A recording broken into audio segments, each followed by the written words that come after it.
Capítulo 2. Suficiente gloria. Soplaba un viento frío cuando Brigham Young llegó a Sugar Creek en la tarde del 15 de febrero de 1846. Repartidos en una parcela de bosque cubierto de nieve, no muy lejos de un arroyo helado, centenares de santos tiritaban envueltos en abrigos y frazadas húmedas. Muchas familias se arremolinaban alrededor de hogueras o bajo carpas hechas con sábanas o con las cubiertas de los carromatos.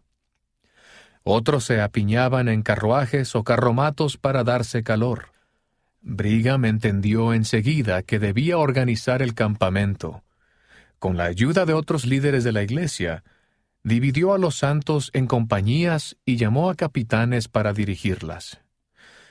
Les advirtió que no hicieran viajes innecesarios a Nauvoo, que no estuvieran ociosos ni tomaran prestado sin pedir permiso. Los hombres debían proteger el campamento constantemente y supervisar la limpieza, y cada familia debía orar junta por la mañana y por la noche. Rápidamente se estableció un buen espíritu en el campamento. A salvo fuera de Nauvoo, los santos se preocupaban menos por los populachos o las amenazas del gobierno de que detendrían el éxodo. Por las noches, una banda de instrumentos de viento tocaba música animada mientras los hombres y las mujeres bailaban. Los santos que practicaban el matrimonio plural también se sintieron menos inhibidos y comenzaron a hablar públicamente en cuanto al principio y cómo unía a sus familias. Mientras tanto, Brigham pasaba horas refinando los planes para la emigración al oeste. Poco antes de partir de Nauvoo, hallándose en ayuno y oración en el templo, vio una visión en la que José Smith le señalaba una bandera que ondeaba sobre la cima de una montaña. «Edifiquen bajo el lugar que señalan los colores», le había dicho José, «y prosperarán y tendrán paz». Brigham sabía que el Señor tenía preparado un lugar para la iglesia, pero guiar hasta allí a millares de santos iba a ser una tarea monumental. Fue en esos días cuando llegaron al campamento las cartas de Sam Brannan, que se hallaba navegando hacia California, a bordo del Brooklyn. Entre las cartas se hallaba el contrato que prometía un éxodo seguro de los santos a cambio de tierras en el oeste. Brigham leyó el contrato detenidamente, junto con los apóstoles. Las cartas de Sam daban a entender que si no lo firmaban, el presidente de los Estados Unidos podría ordenar el desarme de los santos y prohibir que se siguieran congregando. Brigham no estaba convencido. Aun cuando desconfiaba del gobierno, él ya había decidido tratar de trabajar con éste en lugar de estar en su contra. De hecho, poco antes de partir de Nauvoo, le había dado instrucciones a Jesse Little, el nuevo élder que presidía en los estados del este, para que presionara en favor de la iglesia y aceptara cualquier oferta honorable del gobierno federal que ayudase con el éxodo de los santos. Brigham y los apóstoles rápidamente percibieron que el contrato no era más que una sofisticada estratagema diseñada para beneficiar a los hombres que lo redactaron. En lugar de firmarlo, los apóstoles decidieron confiar en Dios y acudir a Él en busca de protección. Conforme avanzaba el mes, las temperaturas fueron descendiendo por debajo del punto de congelación, y la superficie del río Mississippi se heló, facilitando su cruce. En poco tiempo había unas 2,000 personas acampadas en Sugar Creek, aunque algunos regresaban a Nauvoo con frecuencia para hacer alguna que otra diligencia. Tanto ir y venir preocupaba a Brigham, pues pensaba que esos santos estaban descuidando a sus familias y se estaban preocupando demasiado por sus propiedades en la ciudad. Con el retraso que había en los planes de emigrar al oeste, decidió que era hora de que los santos partieran de Sugar Creek, aun cuando las compañías no estuvieran completamente equipadas. El 1 de marzo, 500 carromatos iniciaron la marcha al oeste por las praderas de Iowa. Brigham aún deseaba enviar una compañía de avanzada ese año hacia las montañas rocosas. Pero primeramente los santos necesitaban todos los recursos para trasladar su campamento a una ubicación más distante de Nauvoo. Mientras los santos, junto con Brigham, abandonaban Sugar Creek, Louisa Pratt, de 43 años, aún permanecía en Nauvoo, preparándose para dejar la ciudad con sus 4 hijas pequeñas. El Señor había llamado a su esposo, Addison, a una misión en las islas del Pacífico hacía 3 años. Desde entonces había sido difícil mantener el contacto con él, debido a la inestabilidad del servicio postal entre Nauvoo y Tubuai, la isla de la Polinesia francesa donde servía Addison. Sus cartas llegaban con varios meses de atraso, y algunas hasta con más de 1 año. La última carta de Addison dejaba en claro que no lograría volver a casa a tiempo para partir al oeste con ella. Los 12 le habían pedido permanecer en las islas del Pacífico hasta que lo llamaran a volver a casa o se enviara a misioneros para reemplazarlo. En un momento dado, Brigham había esperado poder enviar más misioneros a las islas una vez que los santos recibieran su investidura, pero el éxodo de Nauvoo había hecho posponer ese plan. Louisa estaba dispuesta a realizar el viaje sin su marido, pero pensar en ello la ponía nerviosa. Detestaba tener que dejar Nauvoo y el templo, y no le gustaba la idea de viajar en carromato hasta las montañas rocosas. Además, quería ver a sus ancianos padres en Canadá, probablemente por última vez, antes de partir al oeste. Si vendía su yunta de bueyes, tendría el dinero suficiente para visitar a sus padres y comprar pasajes para su familia en un barco que navegara hasta la costa de California, evitándose así el viaje por tierra.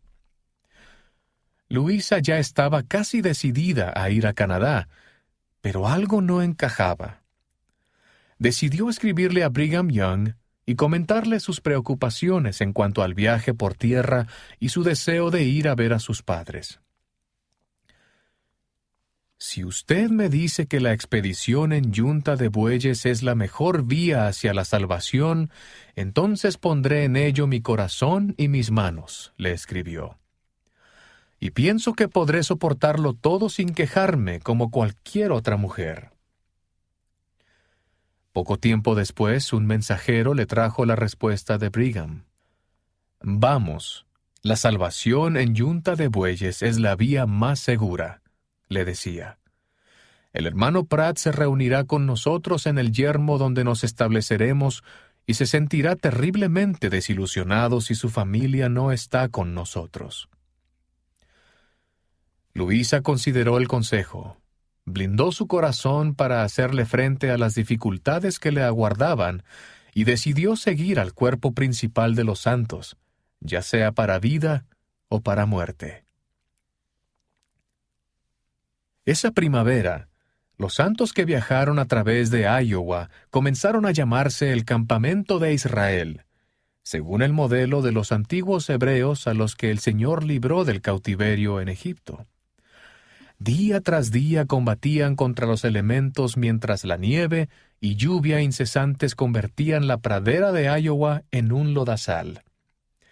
Los ríos y los arroyos crecieron en caudal y velocidad. Los caminos polvorientos se enlodaron. Los santos tenían la intención de cruzar la mayor parte del territorio en un mes, pero transcurrido ese tiempo, tan solo habían cubierto una tercera parte de la distancia. El 6 de abril, fecha del 16º aniversario de la organización de la iglesia, llovió todo el día. Brigham pasó muchas horas con el fango hasta las rodillas, ayudando a los santos por el camino hasta que llegaron a un sitio llamado Locust Creek. Allí ayudó a acomodar los carromatos, montar las tiendas y cortar madera hasta que todos los santos se habían instalado en el campamento. Una mujer que lo vio en el barro, empujando y jalando para liberar un carromato atascado, pensó que se veía tan feliz como un rey a pesar de las circunstancias que lo rodeaban. Esa noche cayó una lluvia gélida y el granizo asoló el campamento y lo dejó cubierto de hielo.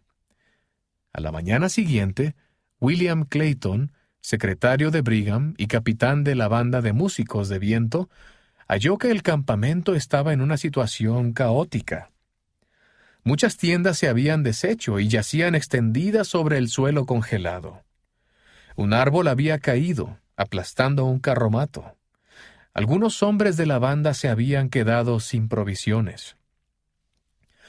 William compartió sus provisiones con los de la banda, aunque su propia familia no tenía mucho. Él era uno de los primeros santos que practicó el matrimonio plural y viajaba con 3 esposas y 4 hijos. Otra esposa, Dianta, había quedado en Nauvoo bajo los cuidados de su madre. Dianta estaba embarazada y esperaba su primer hijo, aunque su salud era frágil, lo que aumentaba la ansiedad que William sentía durante el viaje. Mientras los Clayton descansaban en Locust Creek, junto con el campamento de Israel, Brigham propuso un plan para establecer una estación de paso a mitad de camino en Iowa, donde los santos pudieran esperar a que pasase el mal tiempo, construir cabañas y plantar cultivos para los que habrían de venir después. Algunos santos se ocuparían de atender la estación de paso, mientras que otros volverían a Nauvoo para guiar a las compañías a través de Iowa. El resto del campamento seguiría avanzando con él hasta el río Missouri. El 14 de abril, William pasó toda la noche recuperando caballos y el ganado que se había escapado del campamento. A la mañana siguiente necesitaba dormir, pero alguien del campamento recibió una carta en la que se mencionaba a Dianta y el nacimiento de su bebé. Esa noche, William celebró el nacimiento cantando y tocando música con la banda hasta bien avanzada la noche. Los cielos estaban despejados a la mañana siguiente, y William vislumbró tiempos mejores para el campamento de Israel. Se sentó, tomando tinta y papel, y escribió un himno de aliento para los santos. Santos, venid, sin miedo, sin temor, mas con gozo andad. Aunque cruel jornada esta es, Dios nos da su bondad. Mejor nos es el procurar, afán inútil alejar. Y paz será el galardón. Oh, está todo bien. A unos 160 kilómetros al este, Wilford Woodruff estaba de pie sobre la cubierta de una embarcación fluvial en el río Mississippi, observando el templo de Nauvoo con un catalejo. La última vez que había visto el templo, las paredes aún estaban sin completar. Ahora tenía techo, ventanales brillantes y una majestuosa torre, coronada por una veleta en forma de ángel. Ya se habían dedicado varias secciones del templo para la obra de las ordenanzas y pronto la edificación estaría lista para ser dedicada al Señor. La travesía de Wilford desde Gran Bretaña había sido muy peligrosa. Los vientos fuertes y el oleaje habían azotado la embarcación en todas direcciones. Wilford lo había resistido, aunque se sentía mareado e infeliz. Todo hombre que venda su granja y se haga a la mar para ganarse la vida, expresó a modo de lamento, tiene gustos muy distintos a los míos. Phoebe había embarcado antes y había partido de Inglaterra con sus hijos Susan y Joseph, a bordo de un barco repleto de santos que emigraban a los Estados Unidos. Wilford había permanecido en Liverpool algo más para resolver asuntos financieros, transferir el liderazgo de la iglesia al nuevo presidente de misión y solicitar donaciones para concluir la construcción del templo. La edificación del templo de Dios es de igual importancia para todo santo auténtico, sin importar dónde se halle, les recordó a los miembros de la iglesia. Aunque abandonarían el templo poco después de su terminación, los santos de ambos lados del Océano Atlántico tenían la determinación de acabarlo, en obediencia al mandamiento que el Señor había dado a la Iglesia en 1841. Os concedo el tiempo suficiente para que me la edifiquéis, una casa, declaró el Señor por medio de José Smith. Y si no habéis hecho estas cosas para cuando termine el plazo, seréis rechazados como iglesia, junto con vuestros muertos, dice el Señor vuestro Dios. Aun cuando muchos de los santos británicos eran pobres, Wilford los había animado a donar lo que pudieran para ayudar a pagar el templo, prometiéndoles bendiciones por su sacrificio. Ellos contribuyeron generosamente y Wilford agradeció su consagración. Al llegar a los Estados Unidos, Wilford recogió a su hija Phoebe Amelia en Maine y viajó al sur para visitar a sus padres, a quienes persuadió a ir al oeste con él. Al desembarcar en Nauvoo, Wilford se reunió con su esposa y habló con Orson Hyde, el apóstol presidente en la ciudad, quien tenía pocas buenas noticias que compartir. Entre los santos que aún quedaban en Nauvoo había algunos que se sentían descontentos y abandonados. Unos pocos, incluso, cuestionaban el derecho de los 12 a liderar la iglesia. Entre ellos estaban Eunice y Dwight Webster, la hermana de Wilford y su esposo. Esa noticia afligió a Wilford durante días, pues él mismo había enseñado y bautizado a Eunice y a Dwight hacía una década, pero recientemente se habían dejado convencer por un hombre llamado James Strang, que afirmaba que José Smith lo había nombrado en secreto como su sucesor. La afirmación de Strang era falsa, pero su carisma le hizo captar adeptos entre los santos de Nauvoo, incluyendo a John Page y William Smith, el hermano menor del profeta José, que habían servido como apóstoles. El 18 de abril, Wilford se molestó mucho al enterarse de que Dwight y Eunice estaban tratando de convencer a sus padres de que siguieran a Strang en vez de marchar al oeste. Wilford convocó a toda su familia y denunció al falso profeta. Luego, se fue a cargar los carromatos. «Tengo mucho que hacer», escribió en su diario, «y poco tiempo para hacerlo». Esa primavera, los trabajadores se apuraron para acabar la construcción del templo antes de su dedicación el 1 de mayo. Instalaron un suelo de ladrillos alrededor de la pila bautismal, colocaron las obras decorativas de madera en sus sitios y pintaron las paredes. Se trabajaba todo el día y a menudo hasta avanzada la noche. Como la iglesia tenía poco dinero para pagar a los trabajadores, muchos de ellos sacrificaron parte de sus salarios para asegurarse de que el templo estuviera listo para ser dedicado al Señor. 2 días antes de la dedicación, los trabajadores terminaron de pintar el salón de asambleas del primer piso. Al día siguiente barrieron todo el polvo, recogieron los escombros del gran salón y lo prepararon para el servicio. Los trabajadores no alcanzaron a dar los toques finales a cada ambiente, pero sabían que eso no impediría que el Señor aceptara el templo. Con la confianza de haber cumplido con el mandato de Dios, pintaron las palabras «El Señor ha visto nuestro sacrificio» encima de los púlpitos, a lo largo de la pared oriental del salón de asambleas.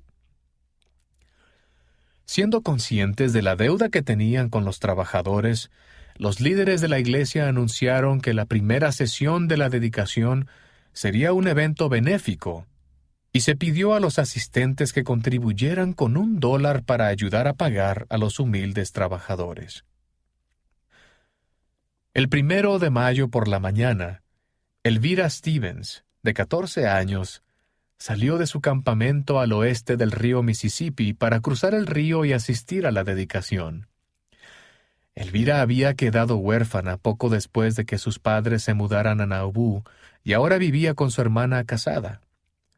Como nadie más en su campamento podía acompañarla a la dedicación, fue sola. Sabiendo que podían transcurrir muchos años antes de que se dedicase otro templo en el oeste, los apóstoles habían administrado la investidura a algunos jóvenes, entre ellos Elvira. Ahora, 3 meses después, Elvira subió una vez más las escaleras hacia las puertas del templo, aportó su $1 y halló un asiento en el salón de asambleas. La sesión comenzó con el canto de un coro y luego Orson Hyde ofreció la oración dedicatoria. «Concede que tu espíritu more aquí», suplicó, «y que todos sientan una sagrada influencia en sus corazones de que su mano contribuyó a esta obra». Elvira sintió el poder celestial en el salón. Después de la sesión regresó a su campamento, pero volvió para la siguiente sesión 2 días más tarde, esperando poder sentir el mismo poder nuevamente. Orson Hyde y Wilford Woodruff dieron sermones sobre la obra del templo, el sacerdocio y la resurrección. Antes de concluir la sesión, Wilford elogió a los santos por haber terminado el templo aun cuando tendrían que abandonarlo. «Millares de santos han recibido su investidura en él, y la luz no se apagará», dijo. «Esta es suficiente gloria por haber construido el templo». Después de la sesión, Elvira regresó al campamento, cruzando el río por última vez. Los santos de Nauvoo, entretanto, pasaron el resto del día y la noche recogiendo y retirando las sillas, mesas y otros muebles hasta que el templo quedó vacío y lo dejaron en las manos del Señor. Pocas semanas después de la dedicación del templo, Louisa Pratt y sus hijas iniciaron su jornada hacia el oeste junto con una compañía de santos. Ellen tenía 14 años, Frances 12, Lois 9 y Anne 5. Contaban con 2 yuntas de bueyes, 2 vacas y un carromato cargado con ropas nuevas y provisiones.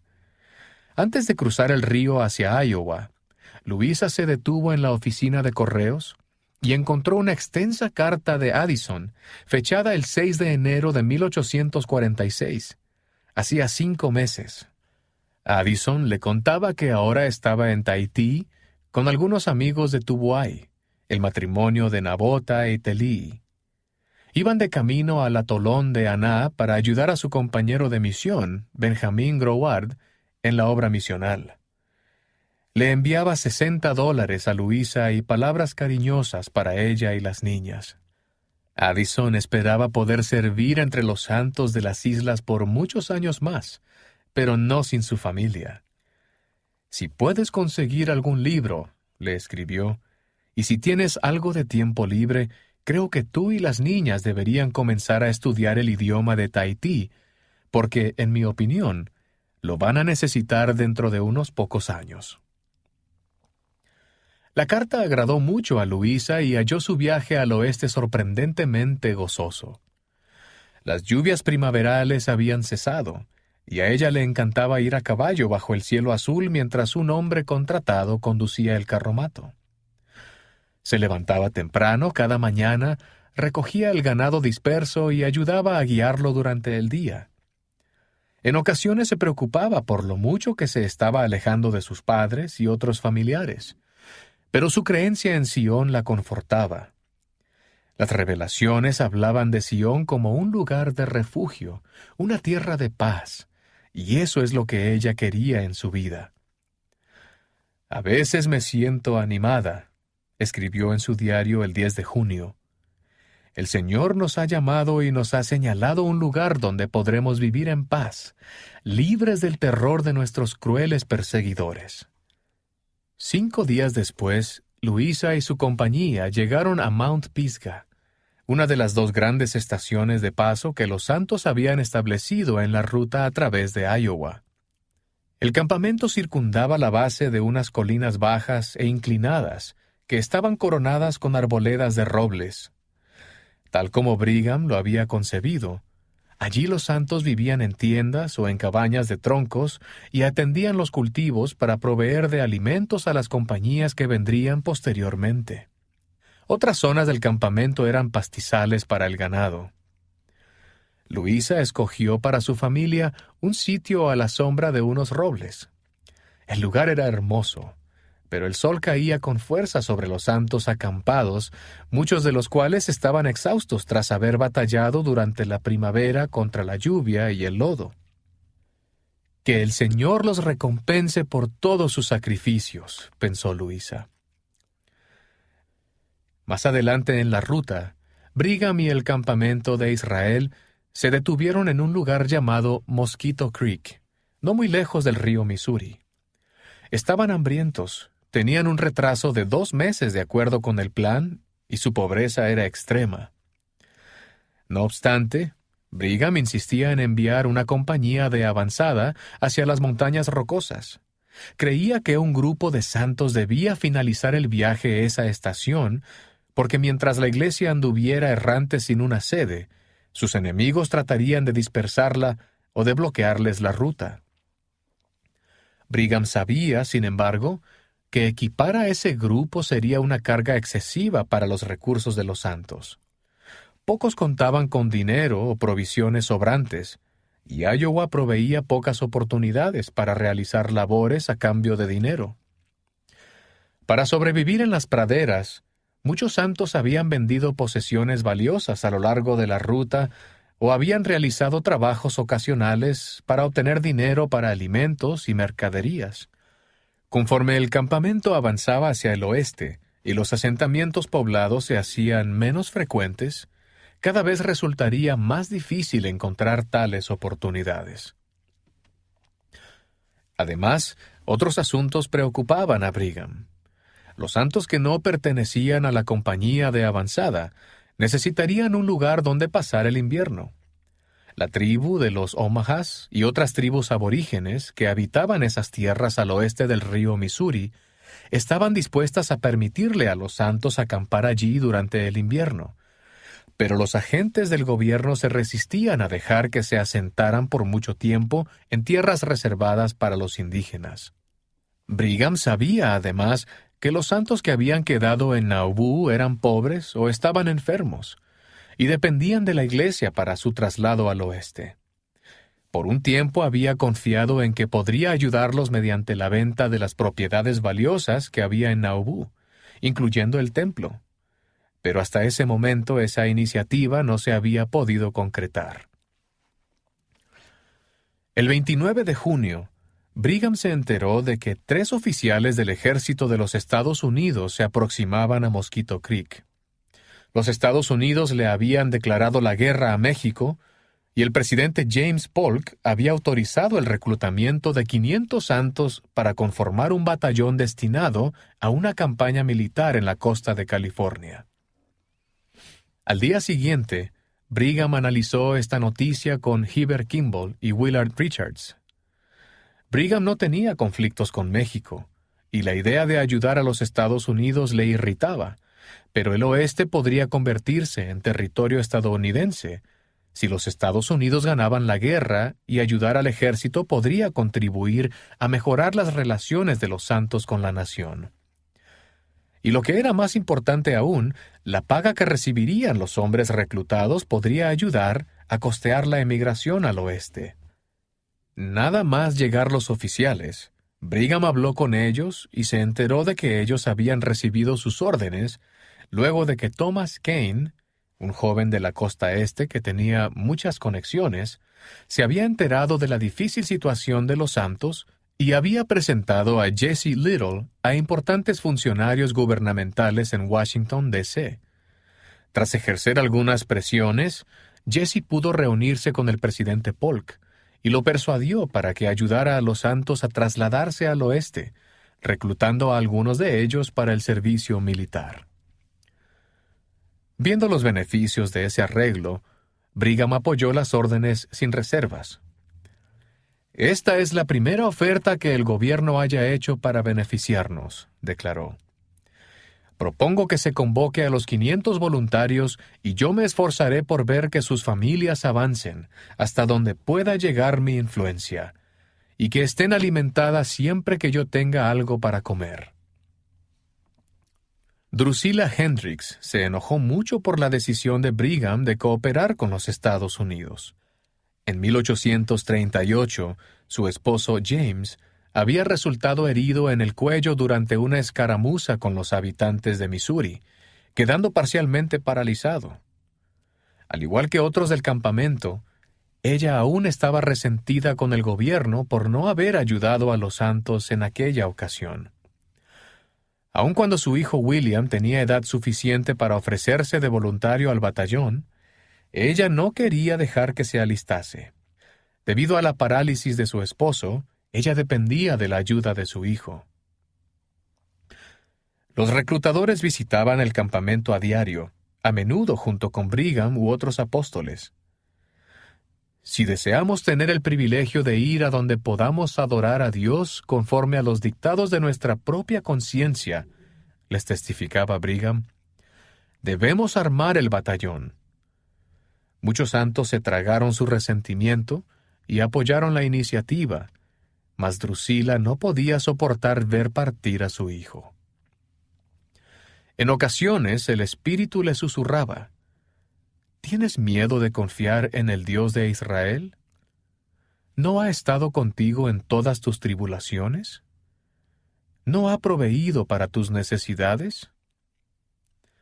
Ella reconocía la bondad de Dios, pero cuando recordaba la crueldad del gobierno, afloraba nuevamente su enojo. El día de la partida del batallón, William se levantó temprano para traer las vacas. Drusilla lo observó alejarse por entre la hierba alta y húmeda, y se inquietó de que su falta de fe pudiera ocasionarle a él más daño que bien. Había las mismas posibilidades de que resultara herido si viajaba con su familia como si marchaba con el batallón. Y si ocurriera eso, ella lamentaría haber hecho que él se quedara. Drusilla comenzó a preparar el desayuno, sin saber aún qué hacer con William. Al subirse al carromato en busca de harina, sintió de nuevo el susurro del Espíritu diciéndole, ¿no querías las mayores bendiciones del Señor? Sí, dijo ella en voz alta. Entonces, ¿cómo podrás obtenerlas sin hacer el mayor sacrificio? Le preguntó el Espíritu. Deja que tu hijo vaya con el batallón. Es demasiado tarde, dijo ella. Ya deben haber marchado esta mañana. William regresó y la familia se juntó para desayunar. Luego que James bendijo los alimentos, Drusilla se sobresaltó por la llegada de un hombre al campamento. «¡Salgan afuera los hombres!», gritó. «Todavía nos faltan algunos para el batallón». Drusilla abrió los ojos y vio que William la miraba. Estudió su rostro, memorizando cada rasgo. Sabía que pronto se uniría al batallón. «Si no vuelvo a verte más hasta la mañana de la resurrección», pensó, «sabré que eres mi hijo». Después del desayuno, Drusilla oró a solas. «Presérvale la vida», suplicó, «y permite que me sea devuelto a mí y al seno de la iglesia». «Te será concedido», le susurró el Espíritu, como fue con Abraham cuando él ofreció a Isaac en el altar. Drusilla fue a buscar a William y lo halló sentado en el carromato, cabizbajo, con las manos cubriéndose el rostro. «¿Quieres ir con el batallón?», le preguntó. «Si deseas ir, he recibido un testimonio de que está bien que vayas. El presidente Young dice que es por la salvación de este pueblo», dijo William, «y yo podría participar en ello como todos los demás». «Te he estado reteniendo, pero si deseas ir, ya no te retendré más», dijo Drusilla.